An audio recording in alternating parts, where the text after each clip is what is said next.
Welcome, everybody, to a fireside chat. This is a radpod holiday special. My name is Heidi Cuda. Normally, this is an investigative show about disinformation, and really tonight's show is also an investigative show about disinformation. But instead of bringing you the news, we're going to be telling personal stories of each of our members of our team. And tonight, HiFi is in the holiday hot seat. So just think of this as a nice fireside chat, getting to know your hosts a little bit better and getting to know their stories and their narratives. And right now, you'll hear, hopefully, in the background, the poor man's fireplace, which is woodwick candles, which make crackling sounds and they smell really nice. So I'm kind of, let me actually show you what they look like. They're really beautiful. These are woodwicks and they make really great, like crackly fireplace sounds. So, welcome everybody. Hi-Fi. This was a really great idea. Everybody knows bits and pieces of each of our stories, but they don't really have the big full picture. And I think it's important for people to know how and why we got into this war and what brought us here and why our skill sets are useful. So, Hi-Fi, let's start back at the beginning with you to your childhood. And can you kind of give me a snapshot of your youth and anything pertinent before we move on to really kind of what drew you into initially trolling culture? So, Midwestern, born and raised. I was born in Ann Arbor, Michigan. I was raised in Bowling Green, Ohio. And then my parents, my dad was trying to make his fortune. So we moved around a lot. And I've lived in Bowling Green, Ohio, Tiffin, Ohio. I actually spent some time living in Eden, New York, outside of Buffalo. And around seventh grade, we moved to Medina, Ohio. And that's where I went to junior high and high school and graduated from. And then I went to college at Miami of Ohio. And I went as a double major in cello and opera. And I got a little sidetracked. Let's wine, women, and song. Yeah. And got kicked out of school and joined the Marine Corps. That was a bad decision, but whatever, it happened. Got out of the Marine Corps and did some traveling. I lived in Japan for about 6 months.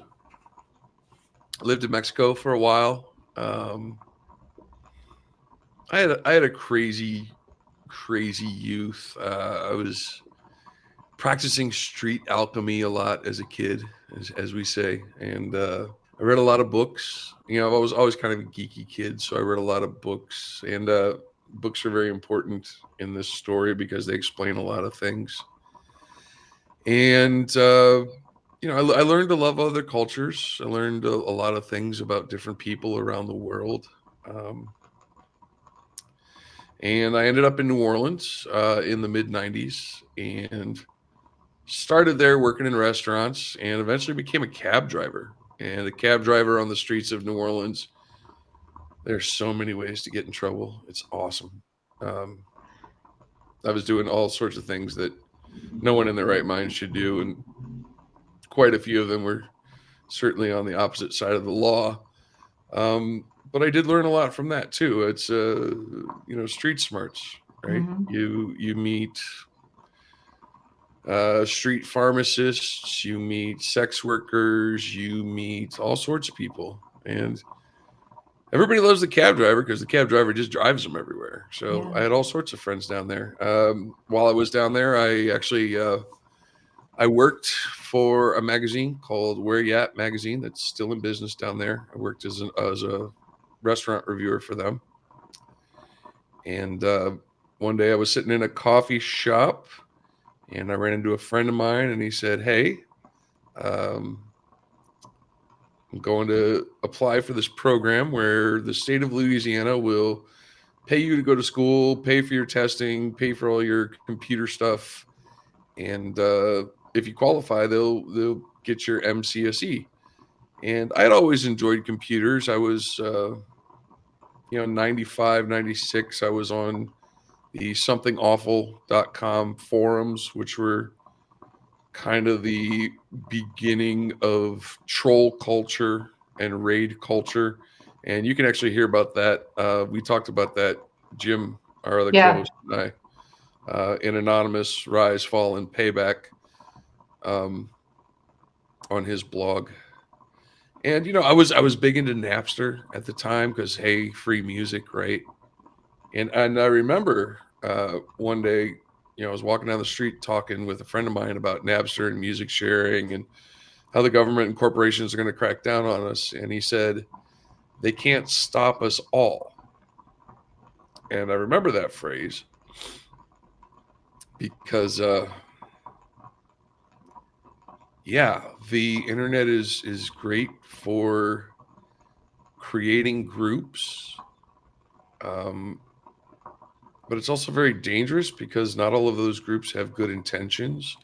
And I really wanted to get into technology, and I met my friend in the coffee house, and I got into technology, and that was the end of 98, 99, and by 2000, I moved back to Ohio because my father had lost his job and decided to start his own company. And I moved back, kind of help the family out, keep things together and whatnot, and started working in technology. And when I moved back to Akron and Cleveland, I wasn't all that great, all that well behaved there either. I used to throw underground raves in warehouses and whatnot in Akron. And the last one I ever threw had like 3 paddy wagons and about 17 cop cars, and I decided it was time to hang up my spurs from that. And so I'm like, yeah, maybe it's time to settle down. So 2004, I got married, but I was also working in technology, and I spent a lot of time traveling. And when you're on the road a lot and you're internet savvy, you find a lot of weird stuff. But I eventually ended up on 4chan. And on 4chan, I hung out on the Whack B board, and that's where the trolling. I really learned a lot about trolling. Desensitized myself just because the boards were so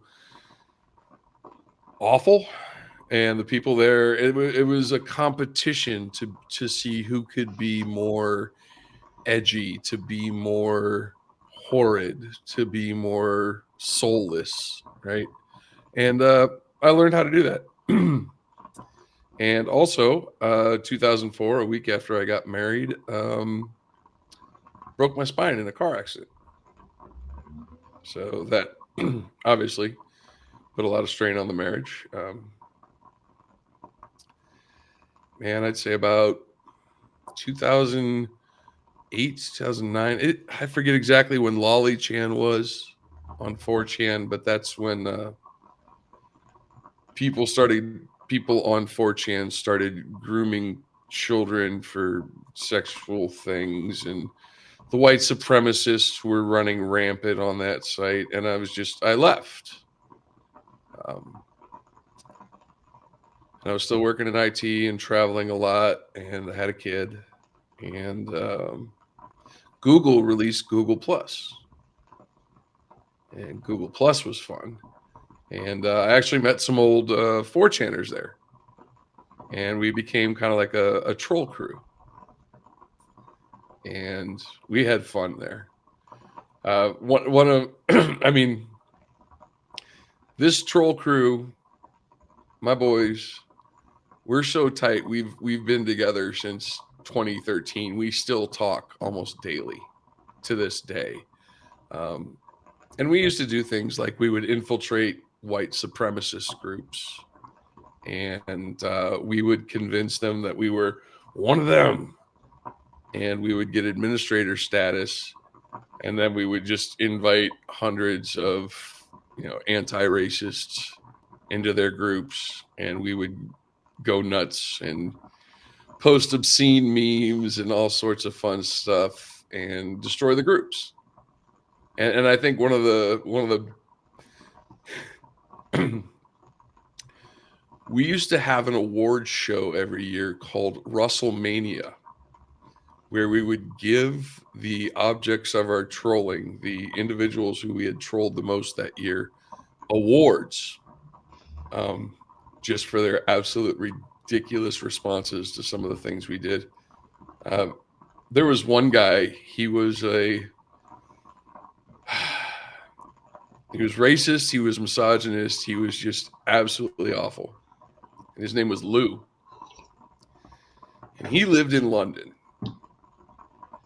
And a friend of mine and I decided to wind this guy up.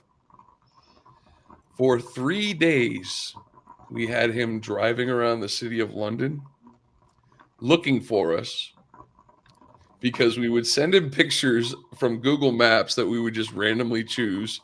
We're over here. Come get us, you wanker. And we'd get into it with him verbally and wind him up. And then he would send us pictures of him at that spot. And he did this for 3 days. And it was amazing that we could wind someone up for that many days. Another fun one we did was there was an individual on Google Plus who was trying to start a cult, basically. She was gathering followers and portraying herself as almost a messianic type, like spiritual wisdom.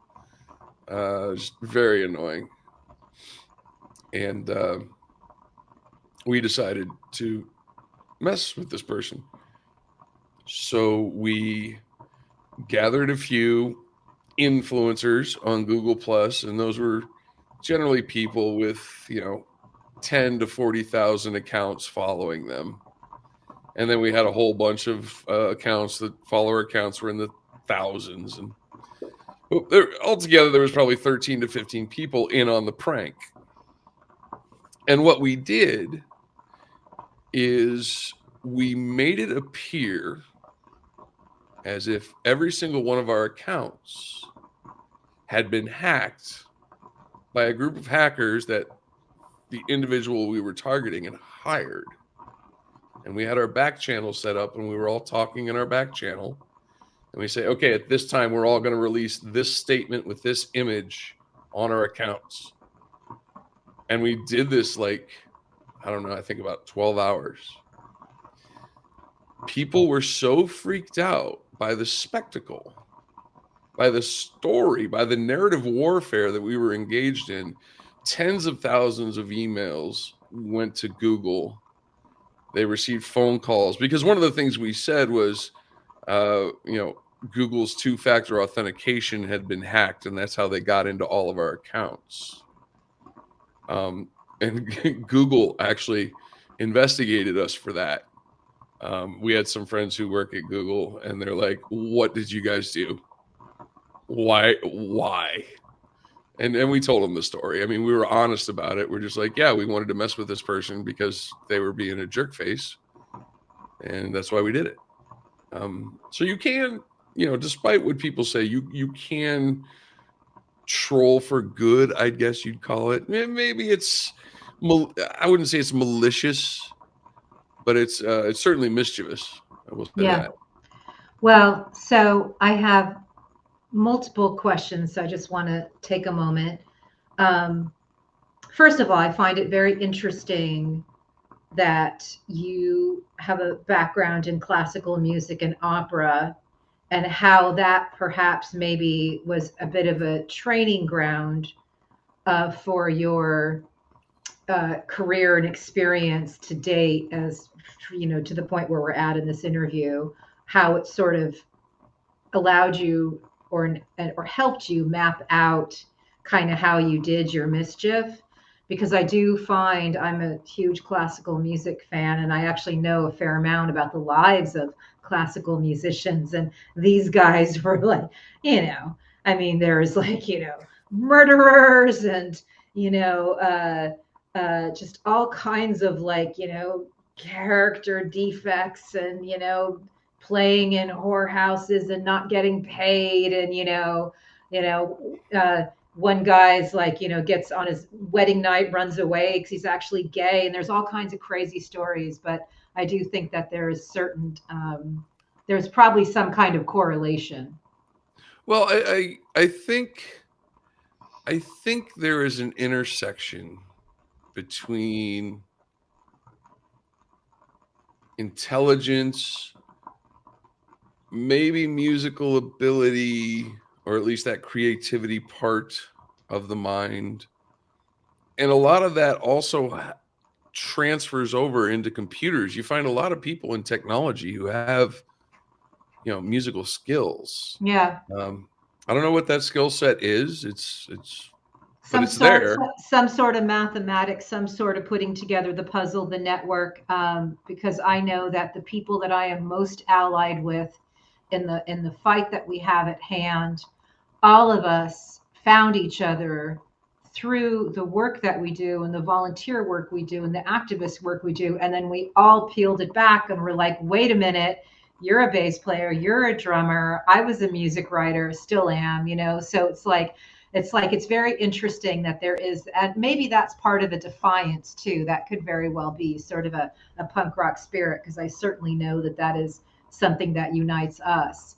But when you talk about trolling for good, what you're describing hanging out in the early days on the Something Awfuls and the 4chan before it became like, how you described it, you're really describing a kind of great training ground for the work that you then did to try to take down and take apart and dismantle these bad actors who clearly were harming people at scale and harming some of our friends. So I think that's interesting to hear sort of some of that history and know that you actually were sort of in rehearsal for your activism today.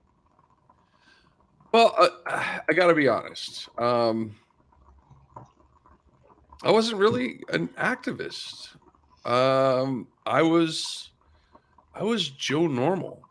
I was an IT guy. I mean, if you look me up by my real name online, which, I'm going to just show you right now what happens when you do that. I'm a computer guy. Here's me on YouTube being Yeah, interviewed for VMware. yeah, Um, here's me when I was right before this. I was doing things with Tech Field Day yeah, and wrote some articles for them. And yeah. I was actually really good at Hmm. what I did. I was Hmm. multiple tech podcasts. People thought I was kind of a goofball. I was able to capture people's interest and explain technology to non-technical people Yeah, in a yeah. way that helped them understand it. And when I say activism, I was obviously fast forwarding to date, uh, Yeah. because Oh, clearly, now. yes, clearly that wasn't the, your original get down. You were, entertaining yourself with the crew, getting back at white supremacists. But I do see that as planting those seeds that lead you to be such a great warrior now. We're going to kind of, we don't have to do this in linear fashion. One thing I do want to say is that it was not until we interviewed Brianna Wu, who suffered through all of the Gamergate harms, that I understood, our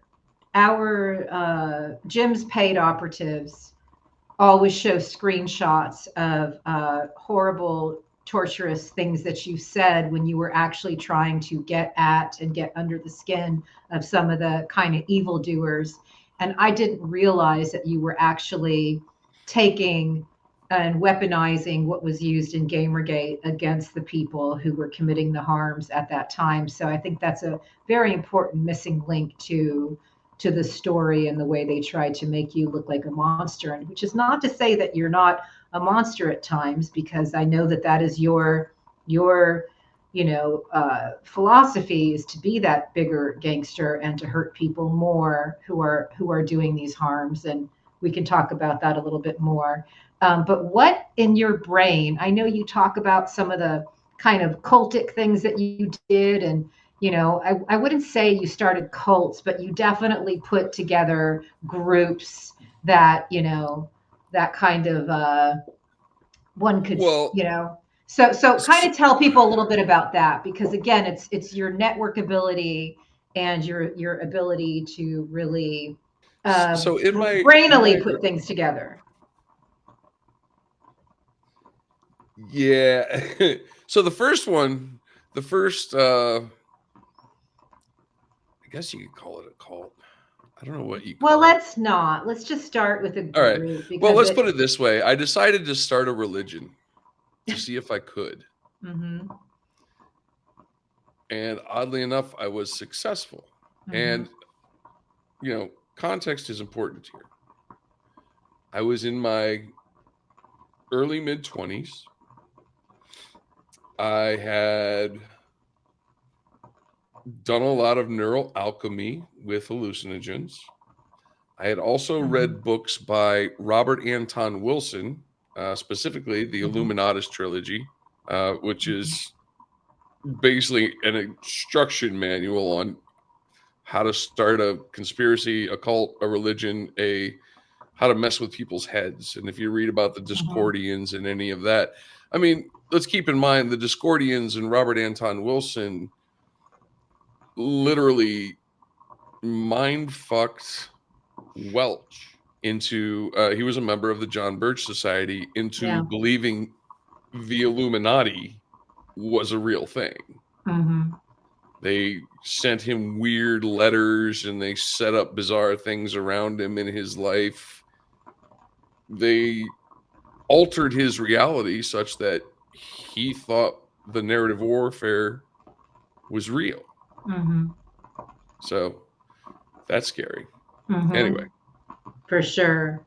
And I wanted to try it. I'm like, I wonder if I could do this. Mm-hmm. And it worked. Mm-hmm. And it got to the point, and this is verifiable. You ever want to talk to my friends who knew me at that point in my life? I refused to answer to anything but Rafiki, who, yes, I took the name of the baboon from The Lion King, I'll admit. It's actually, it's also Swahili for friend, so I thought that was kind of cool. But yeah, it was Rafikianism. And I would gather people together, and I would take different books from the library, and I would read them sections of the books and discuss why this section was important. And people started showing up, and people started bringing marijuana, and people started bringing gifts to me, and that's when things got really kind of weird. And it really broke me one day. I was talking to someone who was in the group, right? Because that's all it was. It was a group. I was talking to someone who was in the group, and I said, I'm going through a dry spell. I haven't gotten any lately. And he's like, "Oh, you want my girlfriend?" Yeah. What? Yeah. Yeah. That sounds very culty. And that kind of pushed me over the edge. Right. And luckily, I also had that was right before that was that put me on edge. I was like, wow, this is really wrong. I shouldn't make people be like that. Yeah. Even though, wow, it's amazing I can make people be like that. Yeah. It's dangerous stuff, though. It is, Yeah. and that's why I was like a little too powerful. And I had the opportunity to go to Japan and teach English classes for my uncle, so I did. And So the whole thing just kind of fell apart. that ended Rafikiism. Well, that ended Rafikianism. Yes. it's kind of a freakyism. What's interesting though is that as I go through this journey with you, where we investigate radicalization, disinformation, so much of it goes back to cult behaviors, which actually you have firsthand experience in, because then you played around with a couple other groups that you formed as well. Yeah, and actually, that one I was very, very careful. I didn't want it to be, because groups have power in any Mm-hmm. dynamic, right? Mm-hmm. A large enough group of people can cause things to happen. Look Mm-hmm. at January 6th, right? Mm-hmm. Um, but I was very, very careful with this group because I didn't want this group to be a force for anything but just kind of stupid, goofy fun, Community. right? Community. It was just Mm-hmm. I was building a community, and what it was a community for bearded IT professionals. I know that sounds ridiculous, right? A little bit different. Mm-hmm. Yeah, except it's actually a thing. These are people Uh-huh. from a European chapter. This Uh-huh. is, us in Vegas at VMworld. I mean, that's Uh-huh. quite a few people. And actually in Uh-huh. that third one, if you look, there's actually women in there, like right Uh-huh. there in the middle. Well, I saw a few pictures of women putting on fake beards, which I thought was hilarious. Yeah, Um, you can search the hashtags EMC World Beardos. That's when I started mhm, it in 2015. mhm, mhm, And then that turned into V Beards mhm, when I went to work for VMware. mhm. Um, yeah, that was Well, I find it interesting for a few reasons. One, because so much of what we do explores people who are under undue influence. Thank you for letting homonyms are my weakness, and thank you for letting me know after I sent my Betty Dangerous post out that undue is DUE. UE. Such Yes. a such a. I'm a daughter of immigrants. I've always been bad with homonyms and metaphors, but I will say that so much of what we do study relates to people who have had their minds manipulated. So you knowing and experiencing it knows the danger of it. And why I find that particularly of interest is that Jim, our partner, who we're going to do a fireside chat with as well, he helped create this alternate reality gaming, world for fun and for good and for sport, to draw people into, just an additional, value for gaming, and saw it being weaponized for bad and to radicalize people. And I think you also saw firsthand how easy it was to manipulate people and how bad that was. And so I think it's given you guys both some insight that's made you particularly nimble in understanding all of this. And that brings us to your technologist background and your network mapping. And I think it's very important to know that while you were doing VBeard and had a great job and had kind of abandoned, trolling for sport, uh, something happened. And you should tell our viewers what that was. You talking about the Rittenhouse thread? I am. I am. And I would love to know, I'm not anonymous about being in recovery. And often in recovery, we talk about what happened before that, like, last day, or what happened before that final day. So that's kind of like day zero. What was happening in your life before you landed on the Rittenhouse fundraiser? What kind of, give me an idea of the days or weeks prior to that? To be completely honest, I was almost caught up in online leftist radicalization. Mm-hmm. Um, because of the way my job was at the time, one of the things I was meant to do was be online and promote our company and talk about technology and promote things and blah, blah, blah. And obviously I also followed the news on Twitter and, checked out data and what was going on around the world and the country. And it was the Portland, the Portland riots. Right. And I have friends who live in Portland, and those wound me up. Those got me going to the point I donated money to Portland causes, and made sure my friends were okay, and actually ran across one of the first ops I encountered in this entire thing. And it took me about 3 months to identify him as an operative, but he gave himself away in a DM. I said, "Hey man, I really appreciate what you're doing out there, and standing up against the Proud Boys and fighting fascists." And he replied, "Is that what you think we're doing? Ha ha ha ha." Oh, wow. So that kind of gave that away. Wow. I was like, oh. Wow. I very much wanted to go to the BLM marches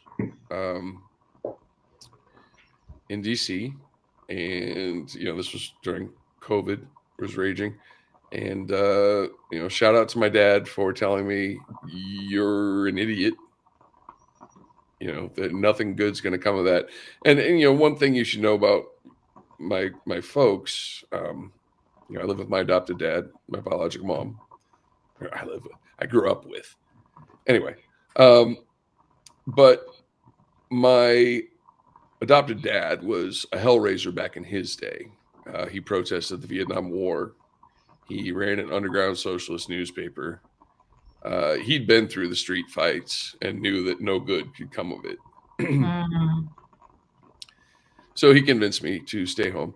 And let's be clear, it's not because there was anything but beautiful intent with the Black Lives Matters movement. It's just that all these beautiful movements get infiltrated, and that Russia in particular has been opping all of our beautiful movements. It happened to the Women's March. We know factually it happens to everything.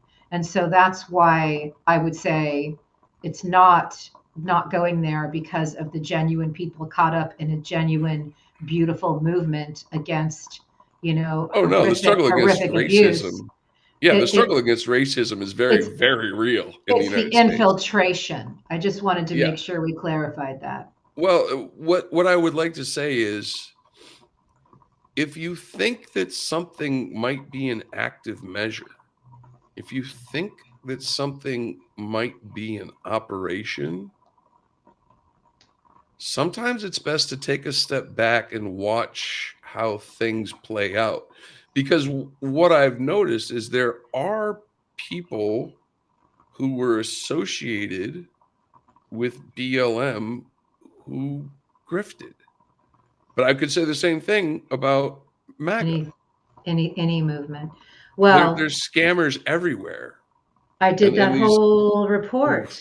I did that whole report showing the Russian operative who was paying both organizations on the left and organizations on the right to create chaos. So we know that is actually something that happens. And what's a drag is that I am unfortunately now seeing it everywhere because active measures are cheap and people are easily purchasable, which is what also I think that defiance that me, you, and Jim share.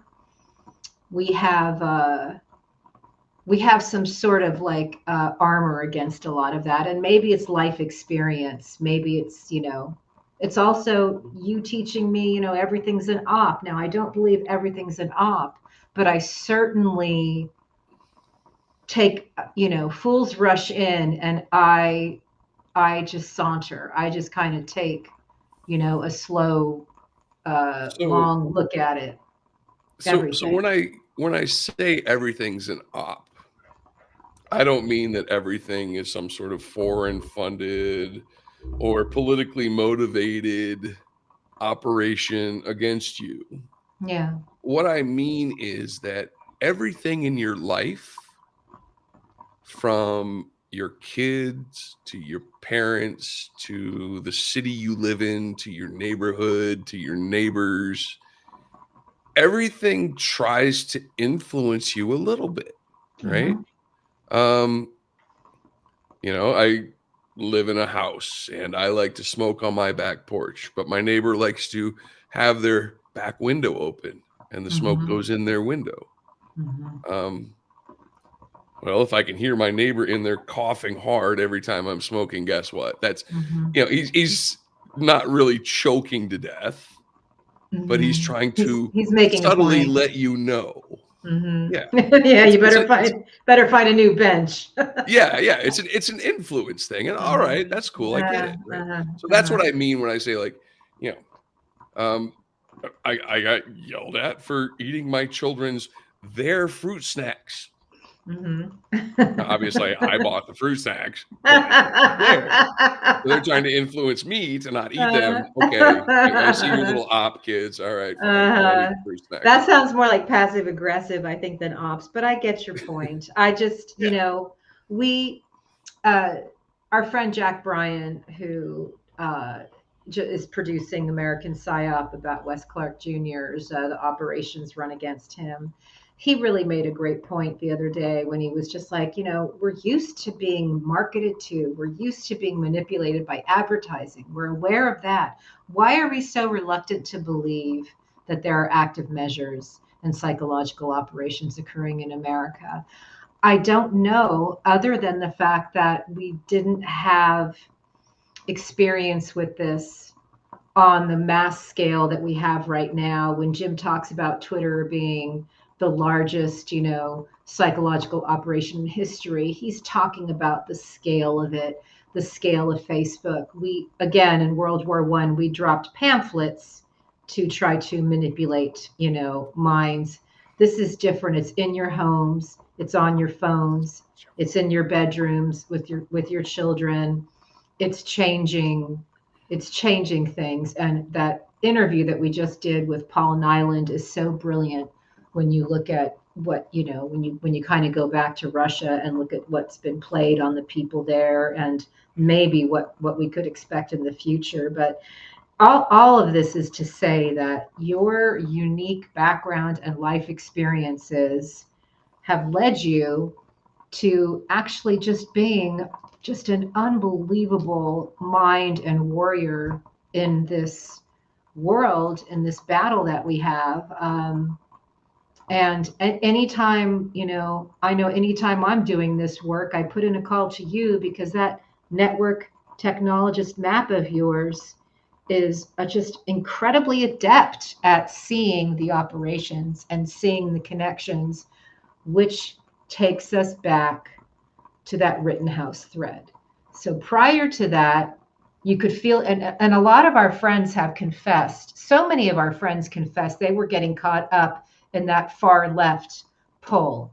And what we learned from our friend at Rand Corporation is that operations were being run on Americans to push them further to the extreme left or further to the extreme right, to remove that middle where we all came together for community and to get things done.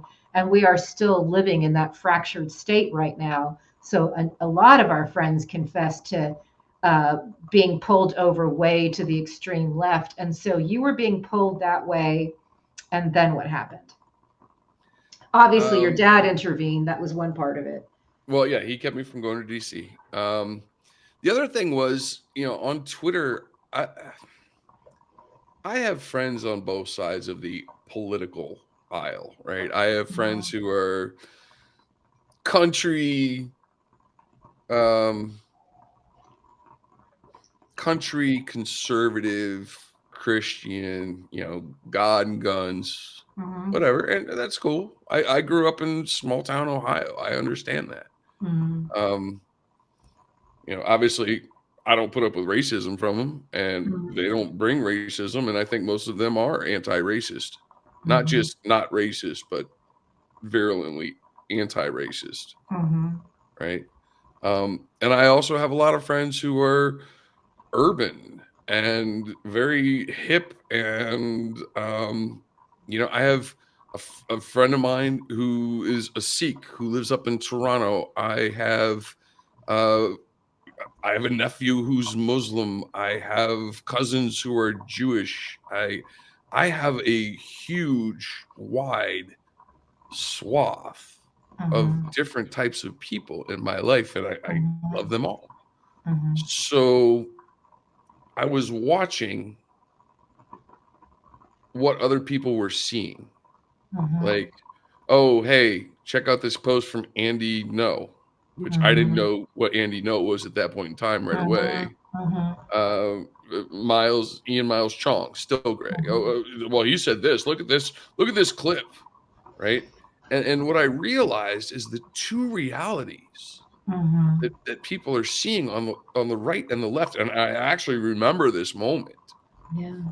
That it was such a disparate realities that I was being fed that I had to like push myself away and grab my head and go, what the hell is going on?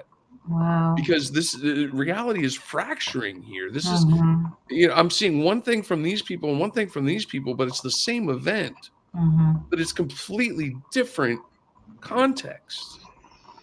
And it blew my mind. And then, right, I don't remember if this was before or after Rittenhouse. I'd have to check my calendar. But I do know that one of the things that occurred was there was a George Floyd protest Mm-hmm. in Akron, Ohio. And my daughter wanted to go, she's Mm-hmm. 15, 16, Mm-hmm. teenager, It's wanted to go important. see. Yeah. Yeah. And I agreed. You want to Mm-hmm. go protest, and this, It's I important. there was a protest in Akron, and I went to the protest in Akron, and I wanted to protect my child in case anything went sideways, Mm-hmm. you know, um, and while I was walking through the crowd, and when you've thrown raves and you've been in big clubs in a entrepreneurial aspect, um, you can read the crowd and tell who different people in the crowd are and what their motivations are. Right? You can look at someone and be like, okay, they're a normal person having fun. Cool. You can Mm-hmm. see that this one guy is like staring at this chick across the club. Mm-hmm. Okay, he's focusing on trying to get whatever. Mm-hmm. You can read people that way, Mm-hmm. right? And there were some people I read in the crowd who did not belong there. And it was Mm-hmm. three young men who were definitely more rural, shall we say. Mm-hmm. Mm-hmm. They were not Akronites. They were from Mm-hmm. outside of town. And I clocked them. And sure enough, when the rioting started, it was those three men. Yeah. So they were sent there. Yeah. Yeah, they were sent there. Yeah, agent provocateurs would be my guess. Mm-hmm. Sure. Probably local Proud Boys. One was shaking the rail, one threw a water bottle. The police instantly responded with tear gas. Yeah. Now, thanks to my military experience, I knew exactly what to do.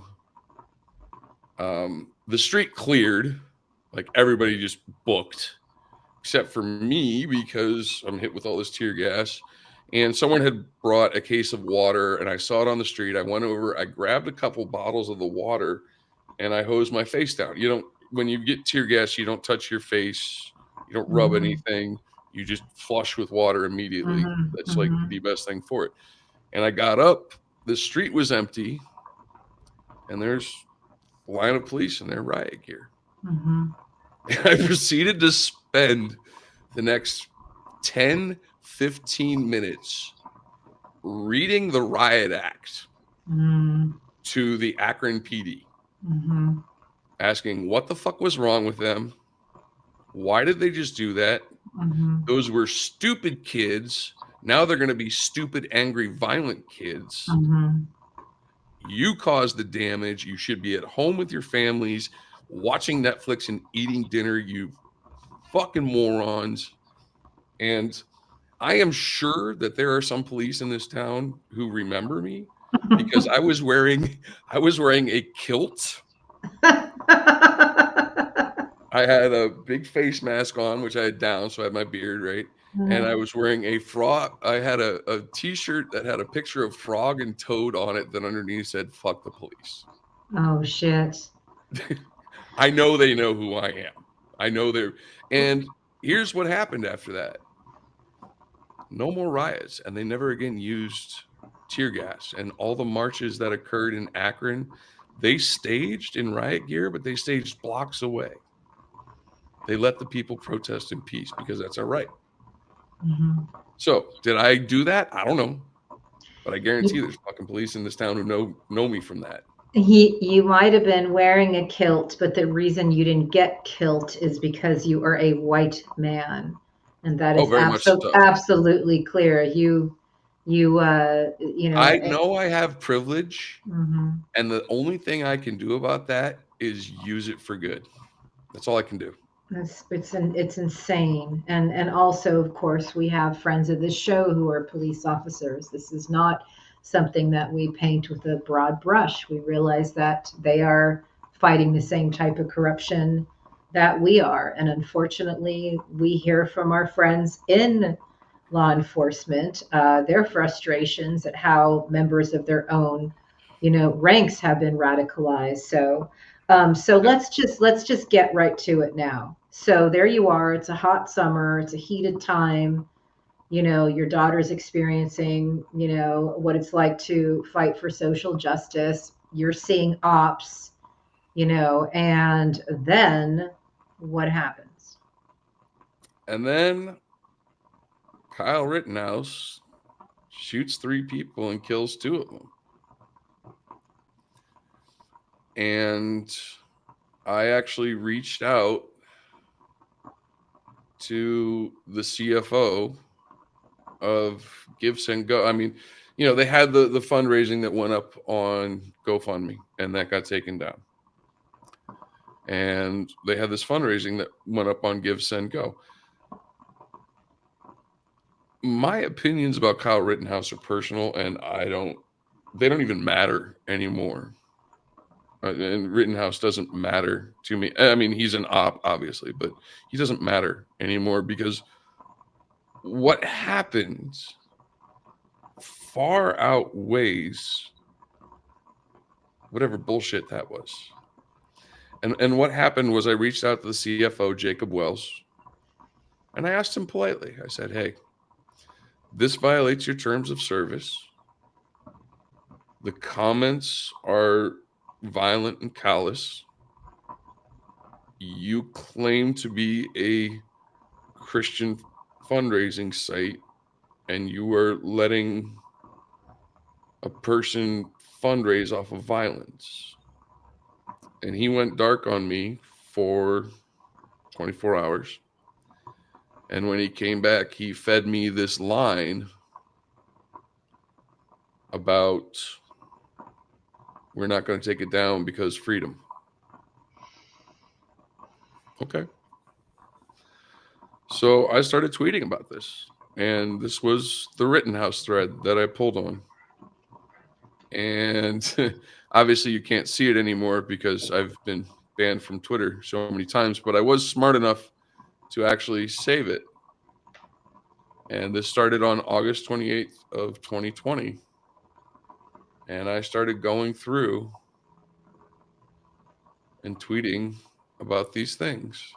And unfortunately, I don't have all the pictures, but yeah. Well, let's back up for a second because you're going about your life. By now you have 3 kids, you have a wife, you have a home, family, all the things, all the suburban things. And it bothers you because you've got that defiance and a bit of self-righteousness, which I think we all have to do this work, that Kyle Rittenhouse or those around him, his lawyers, are profiting off of the murders of people. And why can't you just at that point just let it go? Why did you have to put your, line in the sand there and say this is not acceptable? Because you just mentioned privilege, and yes, I have privilege. And look, he shot 3 people.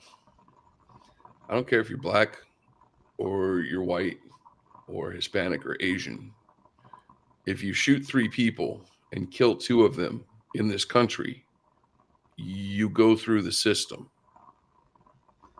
And you don't get to fundraise off of it and get movie star lawyers just because I killed him for such and such a reason. No, it doesn't matter why. The law is supposed to apply equally to all of us. Obviously, we know that's not true. Obviously, we know it's not true. But yeah, it's supposed to. And it was it was one step over the line of outrage that had been years of outrage under Donald Trump. Yeah. And I couldn't take it. We did cross the Rubicon. I mean, so many times, yeah. But that in particular, when we talk about that Overton window, man. No, you don't get to fundraise off of murder, man. You don't. So you went for it and you posted on Twitter and you started to see some of the people that were involved in this, and you started to see a bigger network behind this. And without getting too in the weeds, because we've rehashed this on many shows, I guess, like, when you zoomed out, what did you do? What did you think? Well, the first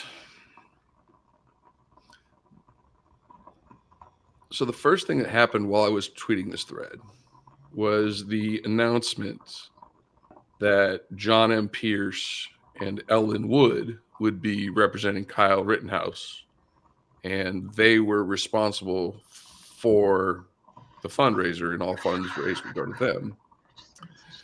So what I noticed about the update is that it was in Greenwich Mean Time,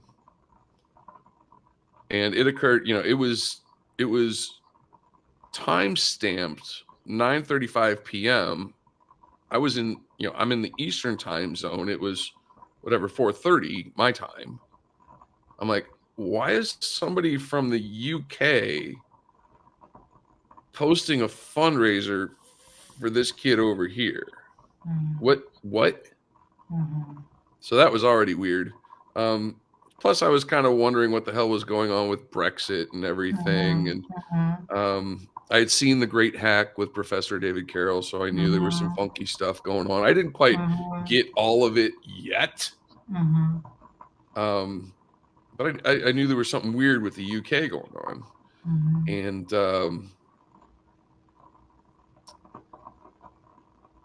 until I really got down into the weeds on it, I thought it was unrelated.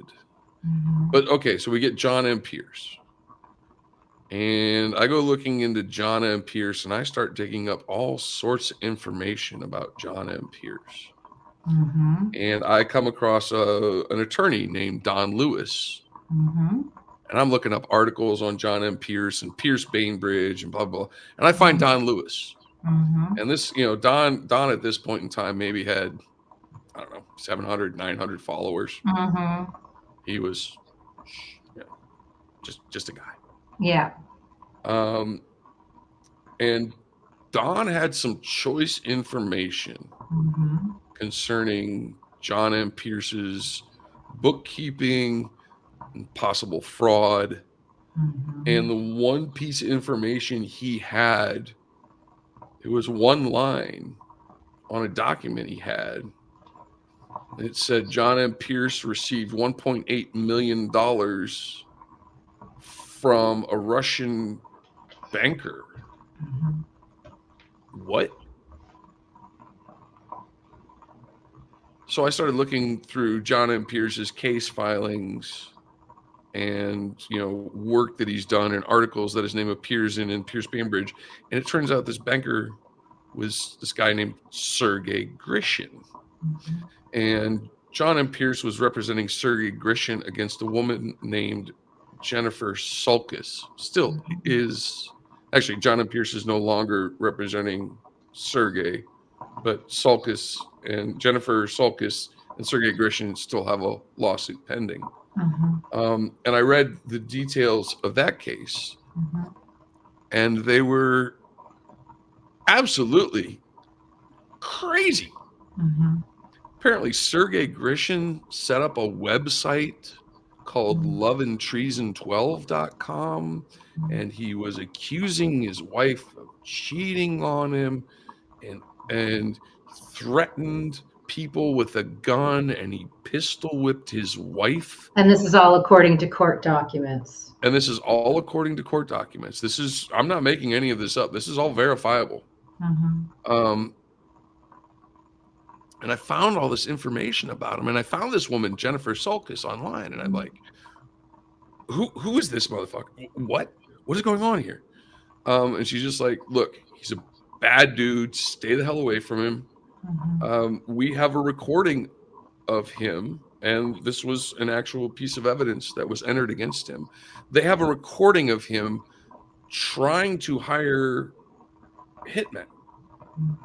I think it I was like, remember this. I remember this. yeah, it was like Yeah. 15 hitmen for €1 million a piece. That's 15 names, Mhm. right? And luckily, the person said no, Mhm. and apparently gave this recording over to someone else, because who knows why, but bless them, whatever their twisted motivation was.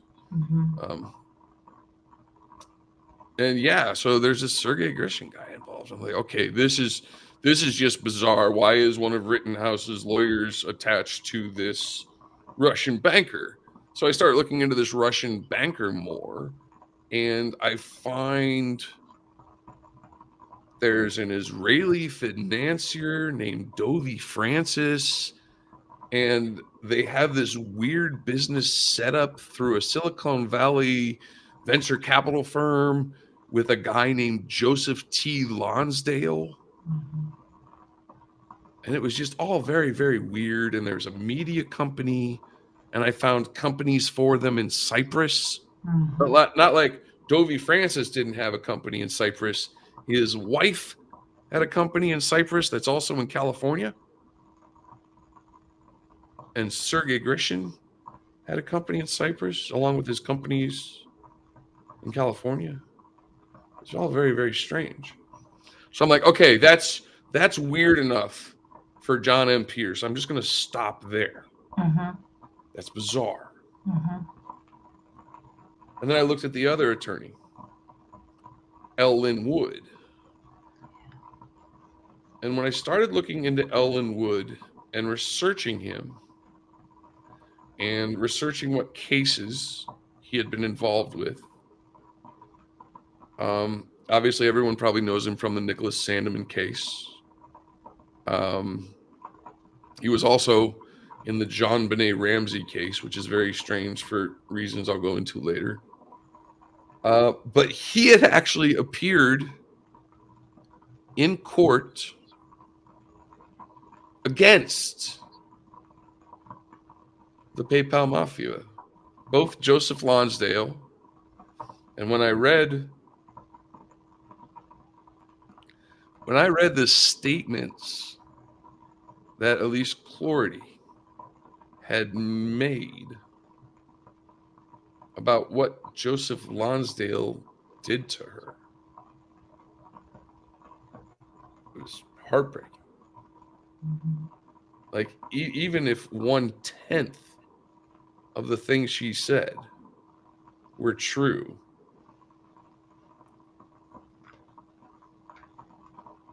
as a dad to a daughter, that activated something in me. And I don't think I could ever be in the room with that person because of.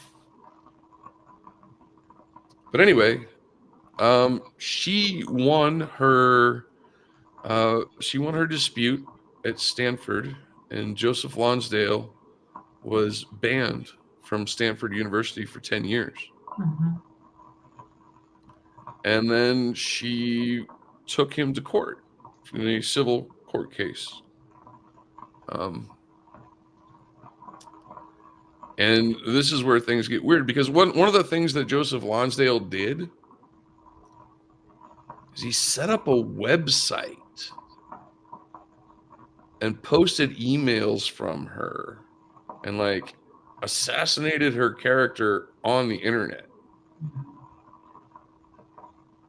How very, very strange that Sergey Grishin had just done that exact same bullshit. Like, what is this pattern of behavior? Why are they doing this? And then it turns out Elise Cordy lost that civil suit. And who was one of her attorneys? Ellen Wood. All right, well, big deal. Ellen Wood was her attorney. Who cares? No. Because Ellen Wood also appeared as an attorney for Vernon Unsworth. And a lot of people are like, who the hell's Vernon Unsworth? You may know him as the pedo cave guy, because Elon Musk labeled him that. And who was Vernon Unsworth's attorney in that case? By Mr. Ellen Wood. And what happened? Well, Mr. Ellen Wood lost that case. Okay. Now I've got, when I troubleshoot a server, right? And maybe some people out there who have worked in technology understand this. If you're looking for a problem in a huge hallway full of servers, and you've got to find that one little blinking amber light, and you can find it, right? So you see that one little blinking amber light. You're like, might have a problem, right? And then you see two blinking amber lights on that same server, in this case, person or group. I see two blinking lights. And now we got the Ellen Wood thing with Joseph Lonsdale and Elon Musk. There's 3, 4.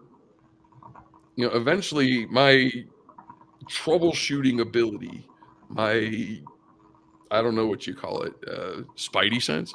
I don't know. But it something is very, very wrong here.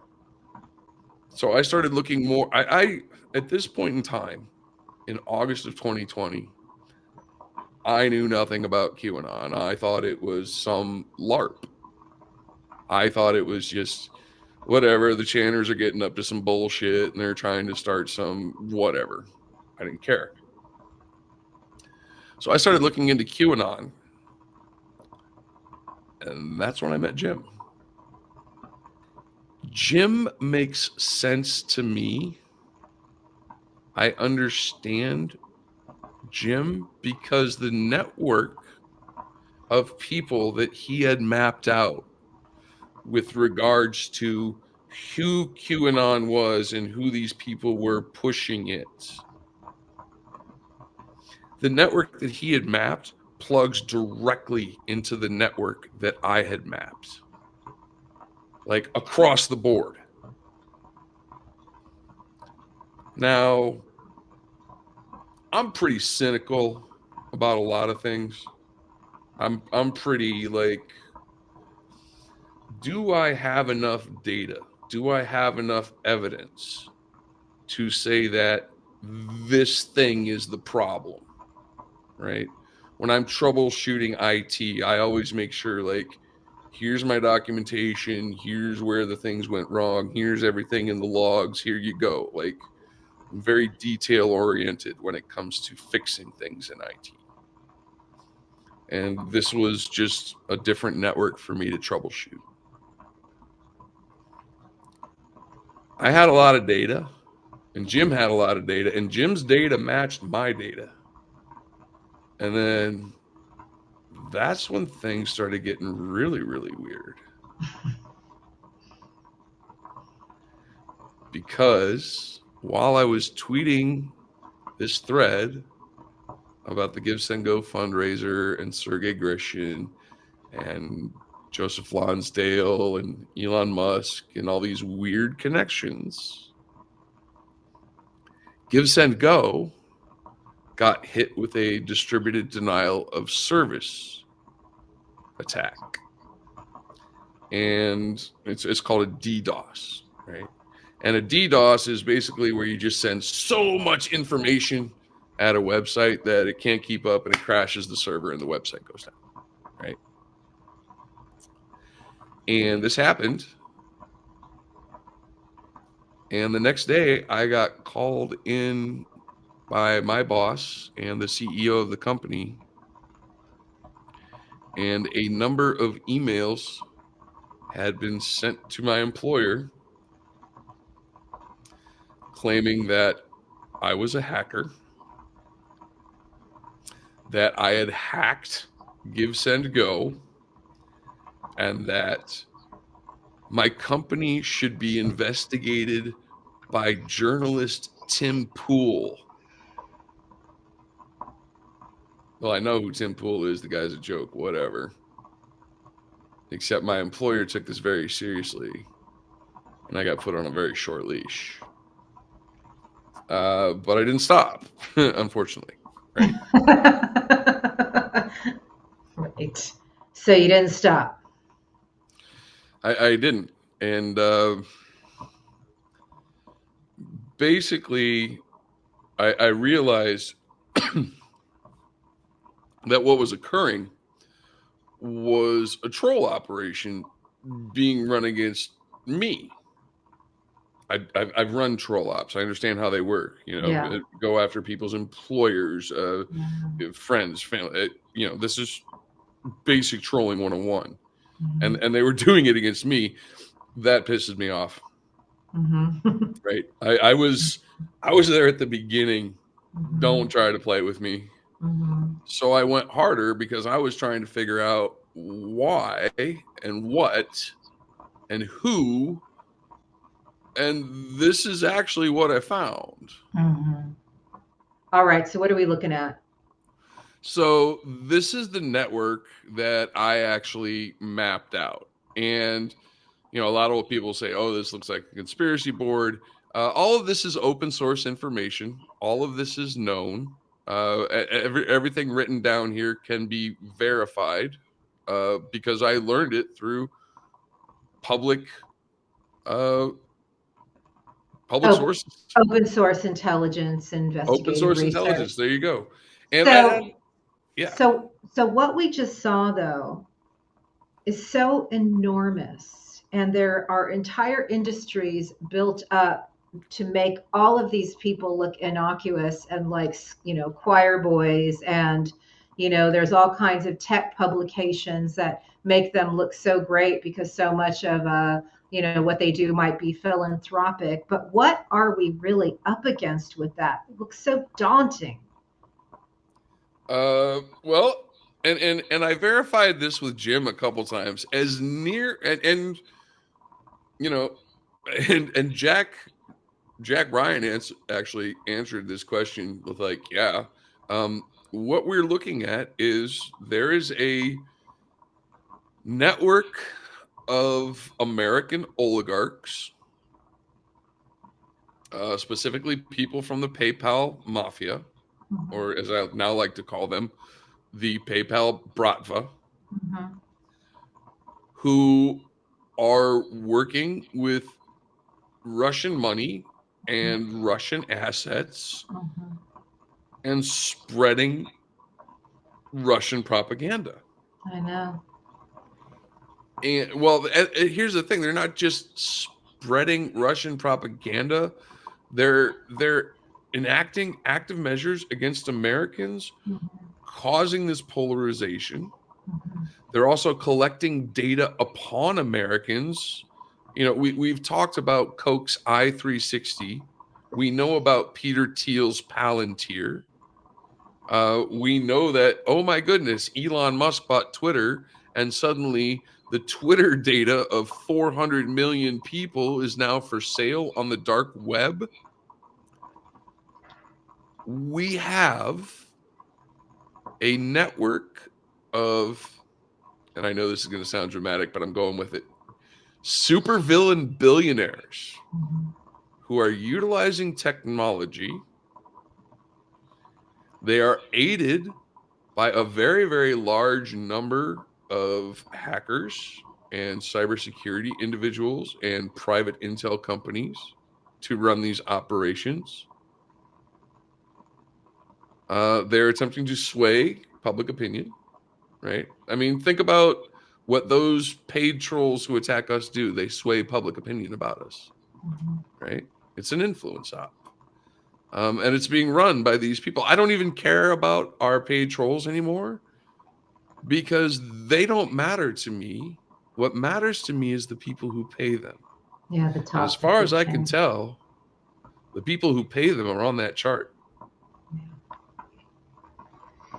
Everything seems to be lining up. Now, remember, I came up with that chart in, prior to the election of November 2020. And I've been catching hell for it since, Yeah. right? You took it Everybody's to getting, you took it to but, LinkedIn. You took it to LinkedIn. oh, that's right. Yeah, I took that to LinkedIn. I mean, in November of 2020, I called out on LinkedIn, which is absolutely not the place to do it. But what happened, Sergey Grishin needed me to shut up about this so much that he actually filed a fraudulent DMCA against me to get kicked off Twitter. So I That was took the it to LinkedIn. that was the first time you got kicked off Twitter, right? That was the very first time, yeah. Before you became a Twitter monster. Yeah. Okay. Yeah. So I mean, so well, on the next like 4 accounts, I tried to keep it anyway. We'll yeah. talk about that in a minute. Yeah. So I took it to LinkedIn, and on LinkedIn, when Chris Miller was installed with Kosh Patel and Ezra Cohen Watnick, I Yeah. posted about it on LinkedIn. Yeah. When Mike Flynn was up to his shenanigans and no good, I talked about it on LinkedIn. Mm-hmm. As far as I know, I am the only legitimate individual who's ever been permanently banned from LinkedIn. Baby, I take a mean, bow. Baby, yeah, take a right, bow. right. Thank you.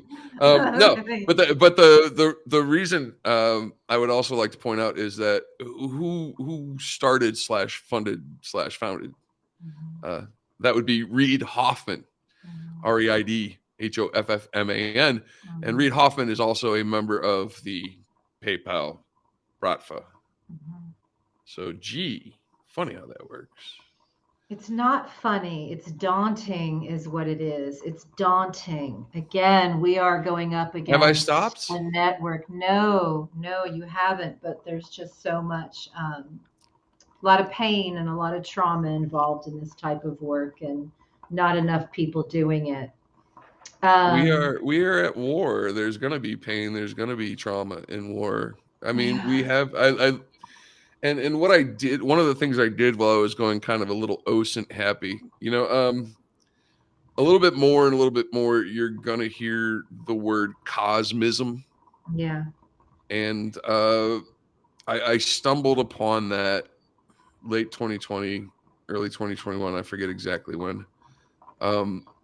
Because of Peter Thiel's fascination with transfusions of youthful blood. I mean, it was such a joke. It was mentioned in what was that Facebook show that Silicon Valley?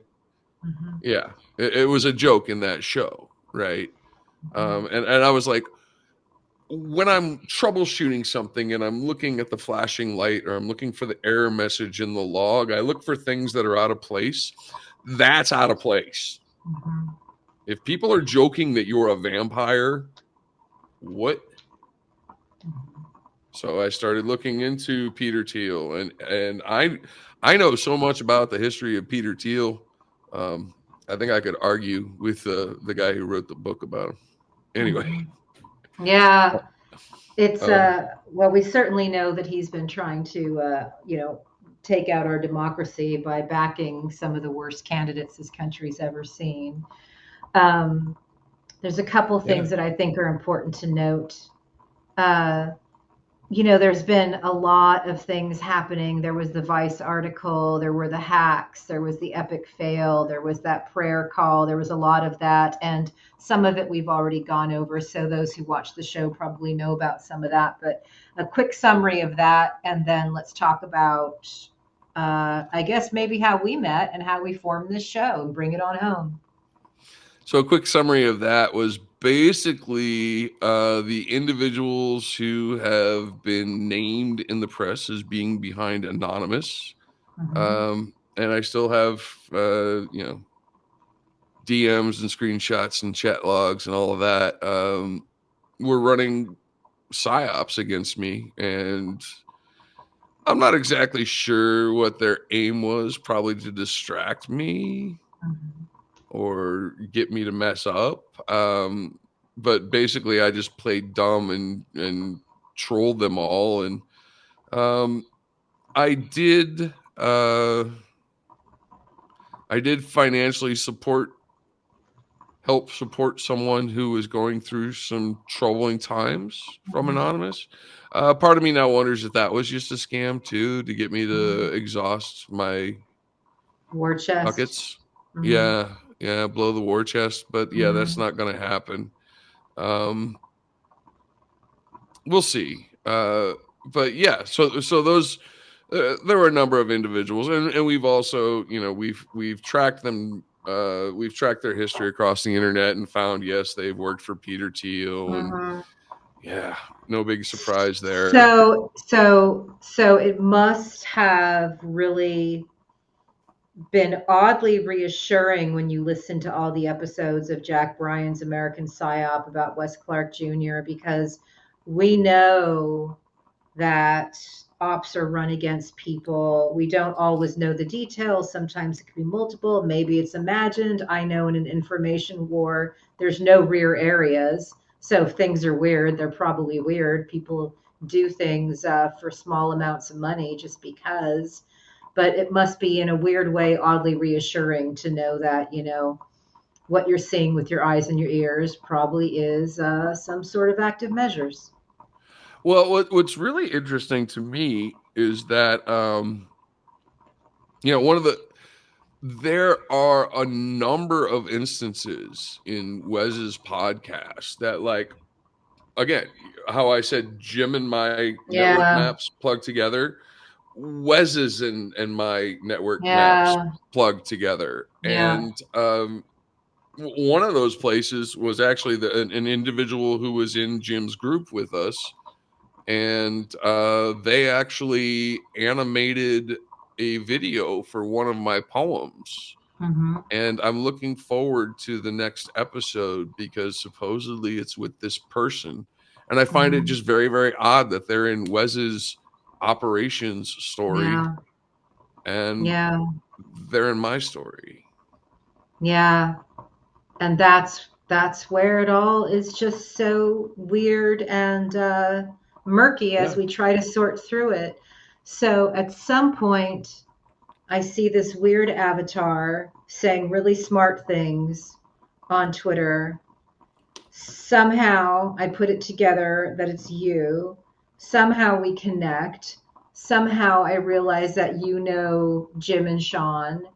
And somehow we form a crew because I knew the work that Jim was doing was really important. And then by then you and I had become friends, and you would talk to me for hours on end about the things that you knew, and But just really be like a solid person to bounce things off of as I was doing my investigations. And I will never forget going and meeting up with Jim and just saying, hey, I want to do this show. Jim was like, cool. I said, I want to bring in Sean. He said, he's brilliant. I said, I want to bring in Hi-Fi. And you already had, notorious HIFI. And Jim was just like, he is a fucking loyal person. And one thing that I have not experienced a lot of in this fight is any sense of loyalty, any sense of honor. And I want to say it is an honor to be your friend. Well, thank you. I got some weird ideas. I'm kind of old fashioned in certain ways. I don't cheat in relationships. I try to be true to the people who are true to me. And I back up people who bring receipts and have data and get it. And you get it. And you got data. And Jim gets it. And Jim has data. I got it. I got my data. People have asked me, are you some sort of operative? Right? Because in this world, you never know. Right? Mm-hmm. And I would state that, yeah, I am an operative. Absolutely 100%. And here's my op. My op is putting the people behind January 6th, behind the money laundering, behind the financing, behind all of it. The fascists, the Nazbols, I don't care what you call them, anarcho-communists, the people behind it, I'm going to put them in a cage. That's my operation. All right. All right. So that's our little fireside chat. That was deep and profound and very important to frame it. And love you, bro. Happy New Year. See you soon. Happy New Year.